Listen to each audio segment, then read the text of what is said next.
January 25th, Daily Devotional, Lift 'Em Up by Ellen G. White. Assailed with the fiercest temptations.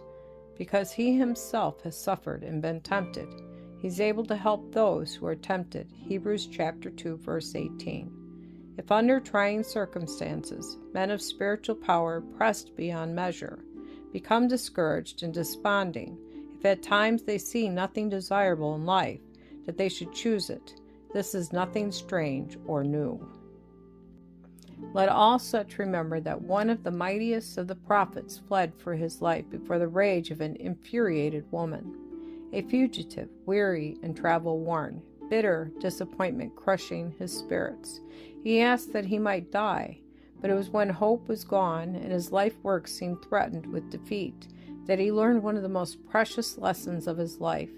In the hour of his greatest weakness, he learned the need and the possibility of trusting God under circumstances the most forbidding.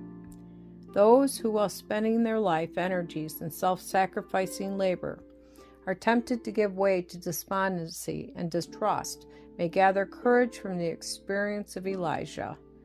God's watchful care, his love, his power are especially manifest in behalf of his servants, whose zeal is misunderstood or unappreciated, whose counsels of reproofs are slighted, and whose efforts toward reform are repaid with hatred and opposition.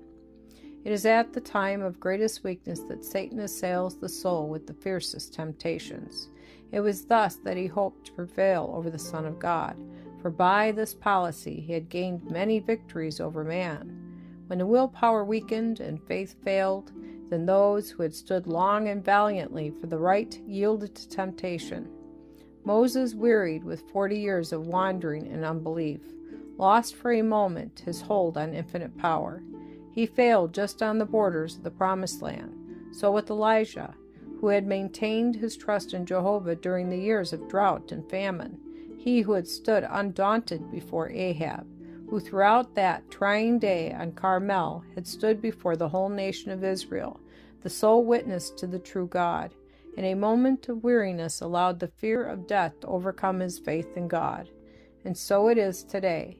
Those who, standing in the forefront of the conflict, are impelled by the Holy Spirit to do a special work will frequently feel a reaction when the pressure is removed. Despondency may shake the most heroic faith and weaken the most steadfast will, but God understands, and he still pities and loves.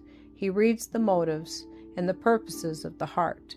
Heaven will not fail them in their day of adversity. Nothing is apparently more helpless, yet really more invincible than the soul that feels its nothingness and relies wholly on God.